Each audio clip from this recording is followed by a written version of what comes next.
community. So I'm here to talk about the top IT issues. This is a major sort of product that EDUCAUSE offers, where we bring together the community and see what issues emerge from those members of the community. And I'll show you this brief video to give you a flavor of the whole top 10, even though I won't cover them all. Each year, the EDUCAUSE Top 10 IT Issues list identifies the most pressing higher education IT priorities. And in 2017, 4 focus areas have emerged. Higher ed IT leaders understand the importance of enabling successful students. The list of 2017 priorities includes student success and completion, using analytics to help improve retention, course completion, and credential attainment. Digital transformation of learning is about applying technology to improve teaching and learning in ways that stress pedagogy and institutional culture. Strong IT foundations are also necessary to achieve student success initiatives. EDUCAUSE members are continuing to improve institutional information security, once again the #1 issue, in order to reduce institutional exposure to information security threats. They are also concerned with sustainable staffing as budgets shrink or remain flat. And they are also developing and implementing next-gen enterprise IT, using applications and sourcing solutions to achieve agility, scalability, cost-effectiveness, and effective analytics. Further progress is not possible without dependable data foundations. Institutions must use data-informed decision-making to ensure that business analytics are relevant, convenient, and used by all stakeholders. And they must address data management and governance to improve the management of institutional data. Effective leadership is the final key element, which stresses the deepening interdependence of IT effectiveness and institutional success. Strategic leadership is most important, repositioning the role of IT leadership as a strategic partner with institutional leadership. CIOs must also ensure sustainable funding to bolster core IT services, support innovation, and facilitate growth. Effective leadership helps promote higher education affordability, with IT investments properly prioritized to match the institution's run, growth, and transformation needs. Successful students, IT foundations, data foundations, and effective leadership. The EDUCAUSE 2017 Top 10 IT Issues touch every aspect of higher education today. So I'd urge you to look at the article in EDUCAUSE Review to learn more about the whole top 10 and how they fit together, but the predominant focus from the top 10 this year is student success, which I'll talk about a little later. The #1 issue, again, this year is information security, and I know you had some great presentations on Thursday on this topic. No surprise here for anybody. We actually tracked the top 10 issues since the year 2000, and you can see here that IT has been a persistent player in the top 10, but from about 2007 and on, it's become a major issue. Now, 2016, it was #1 by far.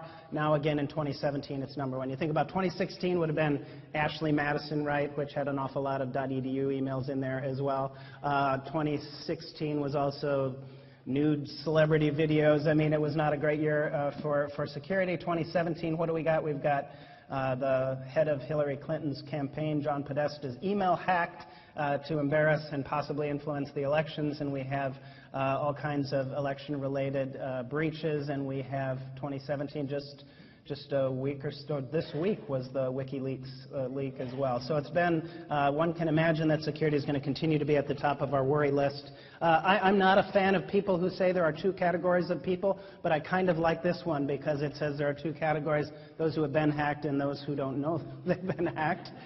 And I didn't necessarily believe this, and then someone sent me an article from the New York Times, and I actually say don't go because it's really depressing, but you just go to this website and you answer questions. Have you ever used these websites? Yes or no? Have you ever used these companies? Have you ever used a credit card? Have you ever worked for the federal government? And then it takes about 5 minutes to click a few boxes, and then you get a really depressing list like this that tells you how often your fingerprints, your social security number, your private data, your email, your phone, your address have been revealed just by virtue of a handful of questions. So it's clearly a priority for us in higher education as well. Now, the good news in higher ed is that, counterintuitive as it may be, the number of breaches are actually down and are actually quite small compared to industry, is what our research suggests. Now, that doesn't help you if you're the one hacked. And oftentimes, being hacked doesn't have anything to do with your profile.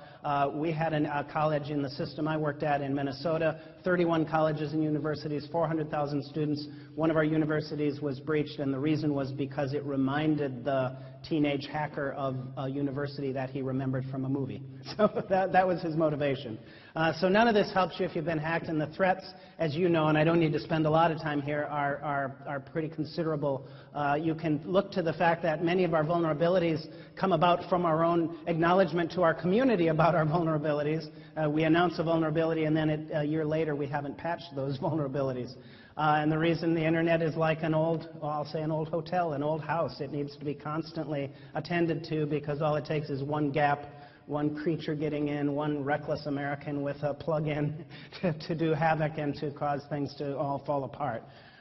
When you look at what's happening with denial of service attacks, in 1 year Rutgers was attacked 5 times because of a disgruntled former student, presumably. A week before our annual conference was when we had the major dyne outages that took out much of the northeast part of the United States. And if you haven't read, I think it's Bruce Schneier's speculation that the article he wrote in his blog is called "Someone is Trying to Learn How to Take Down the Internet," and he sees these denial of service attacks not as random incidents, but actually a deliberate attempt to see how the internet can be, vulnerabilities can be exposed, and something larger may be at foot. We're seeing in higher education a growing attack vector in ransomware. This is where they send a zipped file with invoice information, supposedly, and someone opens it up and plants some malware. We just had a case in the U.S. recently where a college actually paid a fairly nominal sum in the larger picture, but we're starting to see this happen more and more. We did provide resources on EDUCAUSE I'd refer you to for some strategies for handling ransomware, but it's a growing vector of concern. And it's always been around. The old standby for us has been phishing attempts, which have always been there. And if you're like me, did you collect these? The Nigerian, right? You know, please. And they always have these wonderfully creepy, dear beloved friend, these weirdly intimate. You know, please. We have $20 million that we're dying to give away. I used to collect them because they were so entertaining because I couldn't believe anyone would fall for them. This is absolutely my favorite. If you read beyond Dear Mr. Sir, you'll find that this is an announcement that apparently the Russians sent an astronaut from Nigeria to a secret space station, and he wants to come home. And so they're trying to raise $3 million to send this poor Nigerian astronaut home. Well, I bring that up to say they were so ham-handed back in the day. And look how far we've come. Now, phishing attempts are going specifically after faculty.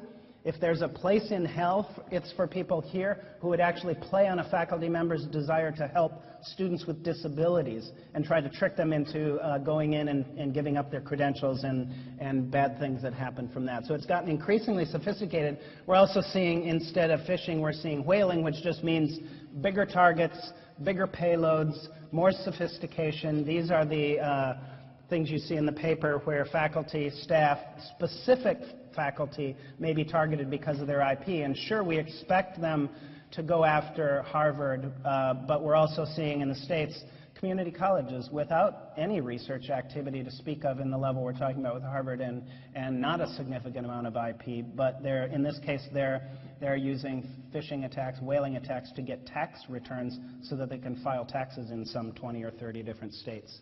And if that's not enough, I have to tell you, if you went to the EDUCAUSE security conference last year, there was a classified FBI security briefing, which if you weren't scared before, you were after, where they would talk about things like quantum security, wherein quantum security lapses where they're grabbing data now that's maybe 256-bit encrypted, knowing that in a few years quantum computing will allow those to be hacked. So there's always lots to keep us up at night. I want to focus on specific actions that when we identify these top 10 issues and opportunities, also like to talk about, well, what can we do about it?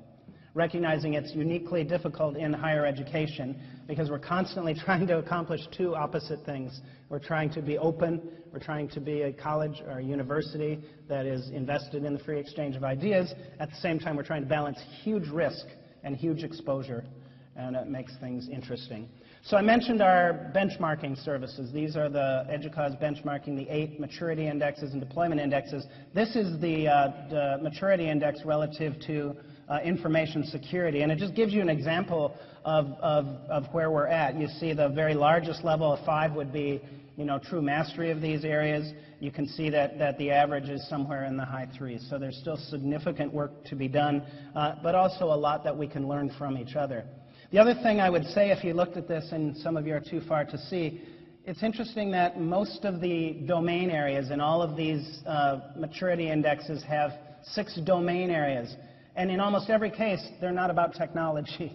They're about people, processes, tools come in as maybe one of the domains. So only one of these areas talks about the actual technology. The rest are people and processes. And yes, it matters how much money we're spending, so you can use these benchmarking tools that we're all creating to help us understand how our IT spend relative to security compares, to look at our staffing, whether we have a CISO, whether we have somebody dedicated to security makes a difference. This is an example of the kinds of questions we ask on our benchmarking survey. And again, it's not about technology. It's saying, do you have people in charge? Are your duties segregated? Processes? The third one asks about the kind of security awareness training you do on your university or college. And so again, people is what we keep finding, not so much about the technology. So if it doesn't make your head spin, it's interesting to know we have our top 10, but then we have the top 10 within one of the top 10. So the number 1 of the top 3 issues in information security is information security awareness and awareness raising, and I want to talk about that for a second. So many of our faculty, all of our students are doing work in coffee shops, and you would say everybody knows that those are risky environments. Well, it turns out that's not the case. In fact, a 4th grader in the United States did a study. His dad works in IT, of course. A 4th grader did a study where he created a fake server in a coffee shop and used this as the pass-through agreement. You may not see it. It says, by agreeing, you allow any and all your data to be received, reused, modified, redistributed in any way we deem fit. You agreed to allow your connecting device to be accessed and modified in any way by us. And it goes on. And 50% of the users clicked agree. If that doesn't worry you, I don't know what can. And of course, what that reminds us of is that security is all about people, which we know but need to be reminded now and again. If you look at the 3 types of data breaches in higher education, it's because of people. It's people who lose devices, people who are susceptible to hacking and malware attempts, and people who unintentionally disclose data. So it's all about the people, and so that's what I want to urge you to bring back and focus on. And I would think that we would all know this and are all doing it. Our data, on the other hand, shows otherwise, and sometimes our behavior does as well. This is my old boss. When I was a deputy CIO, Ken was my CIO at the Minnesota State Colleges and University System. And I remember one of the first pieces of advice he gave me, he took me aside and he said, John, you're an academic. You use a lot of words. So if you email me, get to what you have to say right away. Because as soon as I think I know what your email says, I'm going to stop reading it. Well, John Podesta had a situation a year ago where he got a phishing attempt, and he must have sent it on to his IT folks. And you might have read about this. It was news for a while. And the IT staff lead responded to John Podesta wondering, did I succumb to a phishing attempt? And the person responded and said, this is a legitimate email. And so I can just imagine, said, oh, okay, stop reading. Well, the reality is he meant illegitimate email, but it was a typo. And he went on to say, and so John Podesta has to immediately change his password, has to immediately do this or that or the other thing. But it's people, and it's one word or one letter, and it led to what could really have national repercussions. And so what it reminds us of is that the challenge and the opportunity for information security is beyond IT. This chart shows EDUCAUSE research identifying the dark red are the responsibility that central IT has to maintain security. And of course it's vast, and that's why many of us don't get much sleep. But since all it takes is one gap to cause a breach, look at the rest of it. It's academic leads that have responsibility. It's faculty, it's students, it's other areas across campus. And that's why it requires a different kind of effort. So one of the recommendations in EDUCAUSE research is that campuses, no surprise here, need to do a sophisticated risk analysis. And our research finds that 80% do, and it varies across different institution types. Well, that's great if you're one of the 80%, but that also means that 20% of our universities and colleges aren't doing any kind of risk assessment, and that is genuinely alarming. Our research about required awareness raising and mandatory training similarly has some good news, but a huge opportunity. 3 in 4 institutions require mandatory security training for faculty. Again, great, unless you're in that triangle and you're one of the 1 in 4 that have no required training for faculty. And I'll also say that if you look at the required training for faculty, one of the biggest vulnerabilities is phishing and self-defense, and that's one of the areas that is least covered in the training that's required of faculty. And of course, only 1 in 4 students receives any mandatory security training. So that's something to take back and talk about and think about. When you think about these awareness-raising campaigns, I still remember this poster. If you can't read it, it says, "Someone discovered my password, now I have to rename my dog." It's this kind of thing that captures people's imagination. I bring it up to remind you that EDUCAUSE has, just in partnership with all kinds of other organizations, has developed a really vast array of resources. If you decide you want to do an awareness-raising campaign on your campus, we actually have that all done for you in a box that you can download and customize and make your own. This is an alarming, phishing your own pond. This is where you send out an internal generated phishing attempt, and when your staff fall for it, then you either shame them, which we don't advise, or bring them in and give them training and say, that thing you opened up, clicked, and surrendered your credentials was a really bad idea. 92% of companies are doing this. 27% of the employees, when a company does this, actually click the link on the phishing attempt, and 17% of the employees at companies actually give up their credentials. So we have a lot of work to do. And again, EDUCAUSE has a toolkit to help you do self-phishing if that's what you want to do.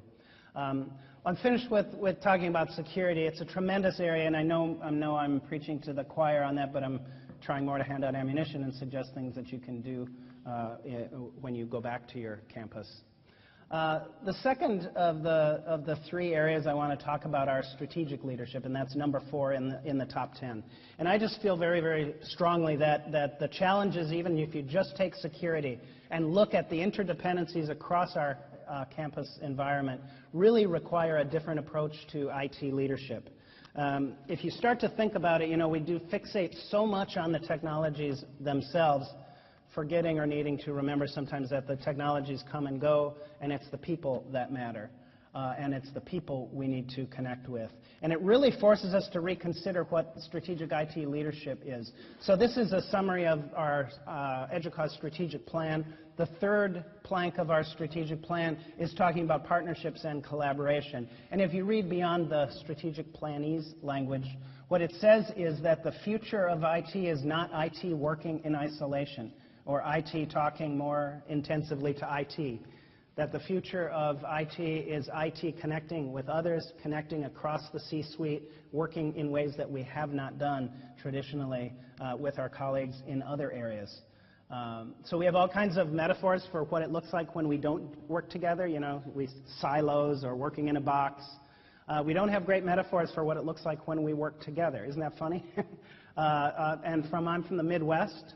And so to me, what I think about is the wonderful metaphor of a barn raising, where everybody has a job to play, everybody works together, and all working together towards some common goal. When you think about what it looks like when IT leadership and IT as a significant arm on a college or university isn't connected, it can look like this, and this is intended to look a little like the hype cycle in deference to our Gartner speaker next. But when we're not connected, we have all these unreasonable expectations from our community. They expect that technology will solve all their problems. They expect that once they pay for something once, they don't have to pay for it again, right? And you've all seen these. And it goes both ways, because when we do not do a good job of connecting with others and understanding the business needs and understanding the exigencies of a culture of shared governance, then we're just as guilty of saying we found the perfect solution, and do we really have to bother sharing it or doing any consultation? Can't we just implement it because we're IT and we know what's best? So there's a role to play on both sides, and the point is to bridge and connect the two. And I believe that the mandate for doing this is the cloud, because the cloud intensifies and amplifies all of these differences between us and requires us to work together in ways that we really need to and in some cases aren't doing. When we look at some of the reports that EDUCAUSE has produced on IT transformation in the cloud, one of the things that we've talked about a lot is all of the different roles. We need more business analysts, we need more project managers and process managers and all of that. But one role that's emerging is what's called an IT liaison, which is, interestingly, what I did when I worked as a deputy CIO, to connect IT with academic enterprise, to connect IT with business officers and things like that. And so we've been carrying forward this notion of flipped IT, that in the previous world, all IT had to do was respond when a department reached out to us and said, hey, we need help with something, and we did a good job if we responded. And in this new flipped environment, IT has to always already be there, because all it takes now to fire up a cloud service is, what, a credit card, right? So we always have to be there in advance rather than waiting until we're called upon, which may well be never. You can see some of our research that presents really, I'll just say, concerning numbers around this topic. So if you're a president, or if you're a CIO, 57% of you are on the president's, report to the president or on the president's cabinet, which is great, but that also means that 43% are not. And what does that mean about how connected you are to the strategic fabric of a campus? It can be alarming. 44% of CIOs report alignment among institutional research, which is hardly good enough. And the one that probably chills me the most is when we ask CIOs, do you have effective IT governance on your campus? And only 32% say, yes, we have effective IT governance on campus. And actually, 9% of those 32 describe it as emerging, which we kind of all know what that means, right? So 7 out of 10 CIOs say that they don't have effective governance on campus. When we run these maturity indexes, we give a score across all the colleges and universities for each one of these, and second from the bottom is IT governance. So how can we as strategic IT leadership bring ourselves up to be part of a strategic decision-making fabric of the campus if we're not even effective in how we govern ourselves and how we collaborate with those whom we serve? One of the most alarming statistics for me is this one. When we ask our CIOs in EDUCAUSE research, we say, are you involved in shaping institutional decision-making related to academic areas on your campus? 35% say often. Those are probably the subset of those who report to the president and are on that senior group. But 26% say they are rarely involved in that. And then a bunch in the middle who are somewhere in between. So let's just say it's a huge opportunity. When you ask CIOs, when you're not effective, why aren't you effective? Almost half, or 38%, say it's because of the leadership across campus's lack of understanding about IT. To which I would then immediately say, and you're doing what about that? What are you trying to do to make that change? When you say what isn't working on your campus, they say lack of cooperation among colleagues outside of IT. So everything seems to be pointing toward this mandate and the necessity of finding different ways to work together, to position IT in the strategic level at which it should be working. And it's not just CIOs.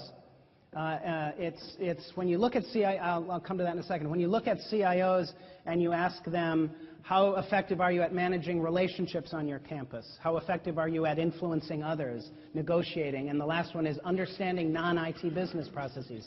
The blue is how important it is, and the red is how effective are you personally at it. And so you can see a tremendous gap in between the importance and the proficiency. And what I was jumping to earlier is, and you see that same difference reflecting throughout the organization, through IT managers, through non-IT managers and staff as well. So there's a tremendous call to action, and I'll just suggest a few things that we can do to bridge this gap across our colleges and universities. And one thing we can do is simply to consider the placement of IT. Oftentimes that's not our call. to decide where we report. So associations like EDUCAUSE and I'm sure others are doing what we can to lobby, to advocate, to promote the strategic importance of IT in terms of college governance. Within IT, we can consider our own governance and we can say, do we have effective IT governance on campus? If we don't, let's attend to that and find ways to make that change, which could be of a considerable difference. We can also do what we can on professional development. EDUCAUSE offers institutes, and we're trying to build into this capacity when we have a leadership institute for CIOs or a management institute. We're building into that curriculum this ability to work with others, this ability to understand non-IT areas on campus, and we do what we can that way as well. We can also sort of hardwire into our DNA collaboration and cooperation. So in EDUCAUSE, we just finished last week our IT Summit. That's a conference that brings together CIOs and business officers, chief financial officers or business officers. So we have half and half, about 60% CIOs, 40% business officers, and that's the entire programming around the conference, bringing them together, not just to talk about IT with IT, but broadening it. We had the Diane Oblinger Innovation Forum at the annual conference last year and this year, where we have CIOs come, but they have to bring a provost or associate provost or academic colleague. We're building this into our own programming. We've developed a leading academic transformation community, which involves not just IT, but all kinds of instructional designers and provosts and business officers and facilities managers and instructional research folks across all areas on campus. Over the next few years, as we implement strategic plan, you're going to see us producing materials instead of 7 things that you need to know about adaptive learning, 7 things presidents need to know about adaptive learning as we start to reach out more effectively to those communities. Finally, we can consider our own structure, and I'm not an expert in this, and I'm not going to pretend I am, so I won't take much time, but I'll say that colleagues out there who I talk to are really reconsidering how we structure IT. And at the Gartner Symposium I went to in 2016, I think it was 2016, talking about that the key is no longer just hierarchical reporting structures, but it's how do we manage influence and how do we build the organization of IT around influence and not just reporting lines, which may change given that everything in academia has been changed by technology and everything in technology has changed dramatically over the last few years. We may want to reconsider whether the traditional pyramid approach to how we structure our staff and our efforts within IT may need to be reimagined to deal with some of the new challenges we have. My final thought would be first to ask how many of you have enterprise risk management on your campus? So maybe we're separated by common language and you don't know what I mean. What I mean by enterprise risk management is that you are discussing risk at a strategic level as a regular part of operations. There we go. Okay, but still half of you. I would argue that one of the best things that could happen to IT would be to have all of our universities and colleges, enterprises working on enterprise risk management. When our EDUCAUSE data says that 81% of college and university strategic plans have no mention of IT risk, that's a missed opportunity and an area of concern. What it means, if we ignore IT risk, it means that then we just become sort of a scary thing. I mean, you say, why don't presidents and chancellors want IT to report to them? Would you? If all it was the fear of a breach? I mean, if everything was fear, of course you wouldn't.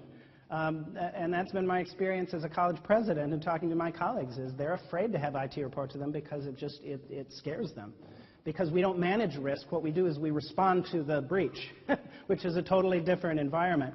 So if you think about what IT risk management looks like at Purdue, it's not IT risk management. It's campus risk management, of which IT is a part. But now you say, if the challenge is how can IT be part of the strategic decision-making fabric of a campus, well then let's look at the fabric and say there's all kinds of risks, and IT is part of that, but it's right up there with the others, and so it changes the conversation, it changes the context, and it puts IT where it should be, which is right in the middle of a sophisticated conversation about risk management on campus.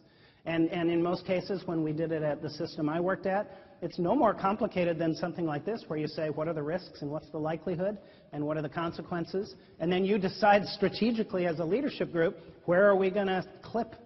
What are the things that are going to keep us up at night? And what things are we going to just say, well, we'll see what happens with that?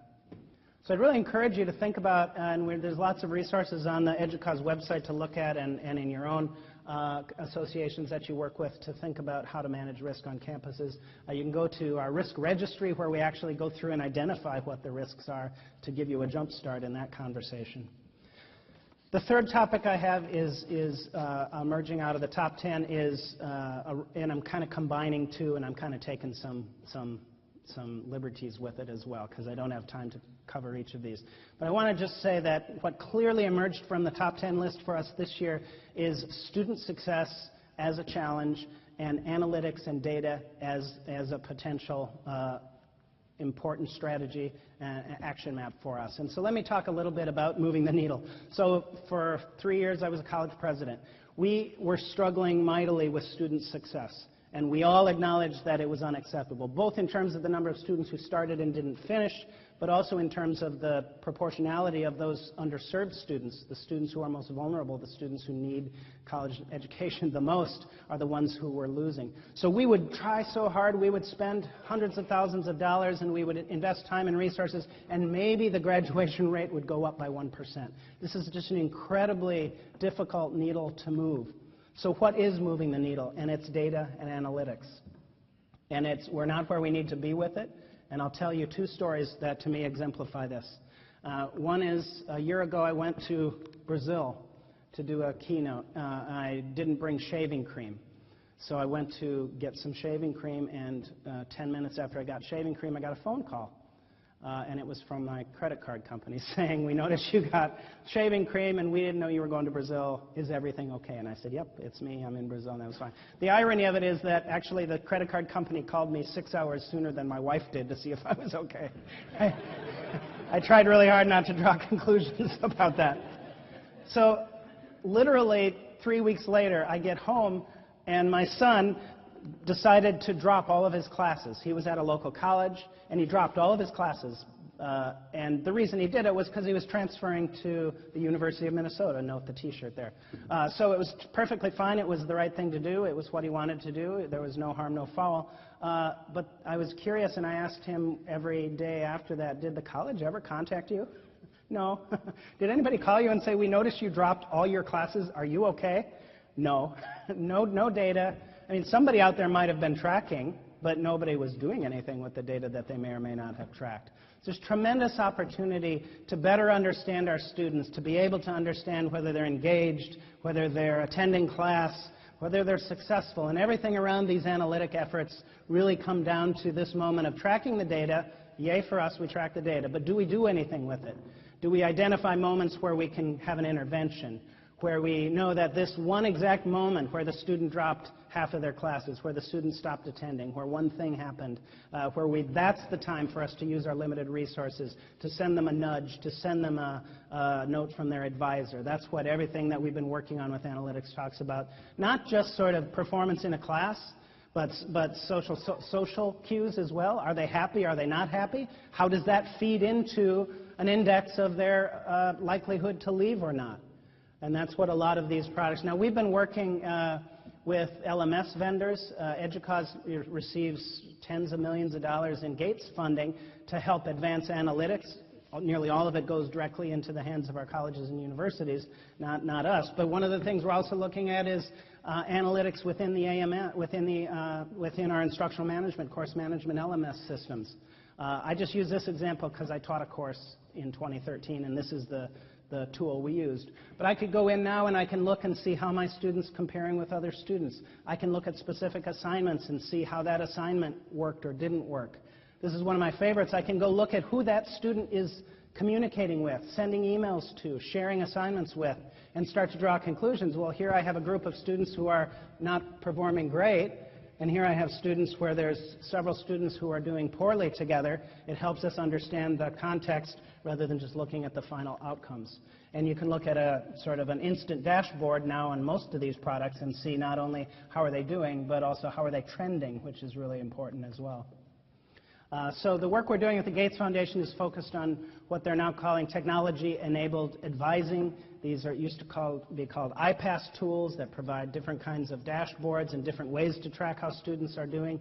I would direct you to some of the guidebooks and implementation handbooks that we've created in working with 2 waves of probably 16 to 20 colleges and universities. We've learned a lot about how these systems go in terms of implementation. We've learned a lot of promising results. So I talked about how hard it was to move the needle 1%. We're seeing colleges and universities with 3% and 4% results still very early. And what's important is that they're changing lives of students, helping them be successful, not unaware of the fact that it's also adding to our bottom line at a time where we really, really need it. And I could go over lots of promising results, nothing in the huge, 80%, but 2, 3, 4, 5% makes a huge difference. We're seeing similar results in adaptive learning, where we're developing software systems for learning that acknowledge that learning really doesn't look like this, that it looks more like this, and in some cases more like this. And so you design systems that actually can map to that, and we're seeing some really great results. You look at results in terms of students finishing faster. Carnegie Mellon, 50% faster rate of completion. Look at down below, Arizona State University using adaptive learning, changing success rates really dramatically with adaptive learning. And again, not the reason to do it to save money, but $12 million that you didn't have before, while you're also advancing your mission of changing students' lives and helping them be successful. That's a pretty good twofer. I wish I could talk more about electronic textbooks.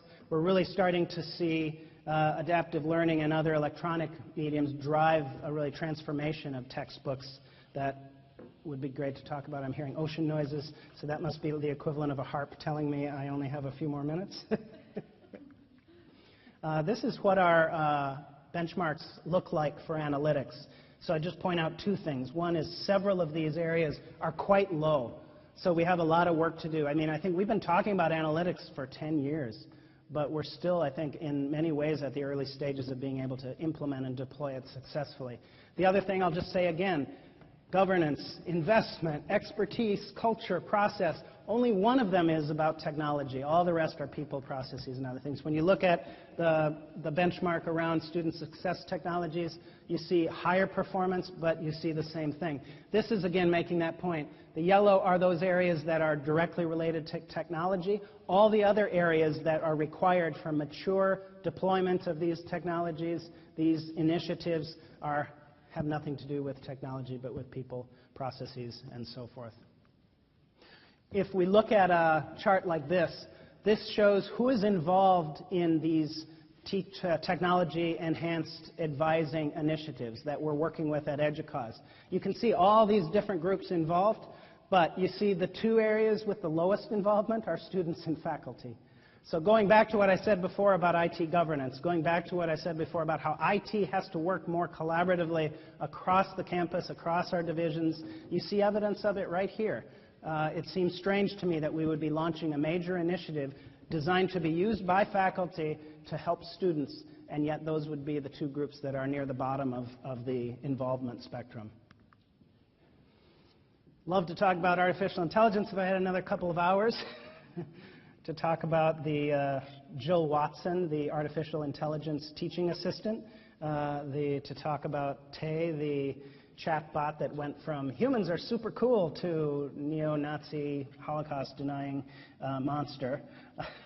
I'll just maybe refer you to one book, and that is, if you haven't heard of Kathy O'Neill or her book on weapons of math destruction, she talks about all of these analytic tools are tremendously promising, but we need to be very vigilant and cautious about how they're used so they don't reinforce stereotypes, so they don't, basically, she would say, do evil.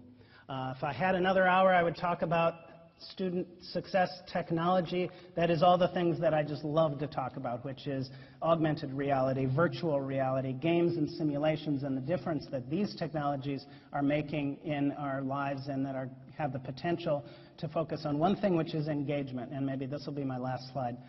When you think about new technologies, next generation teaching and learning tools, the key word is engagement.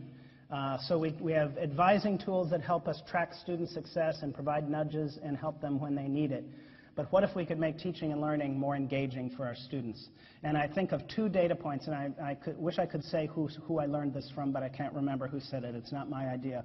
But someone made the point that if you talk to students about classes and you say, what do you hate about college the most, they'll say, this class is too hard.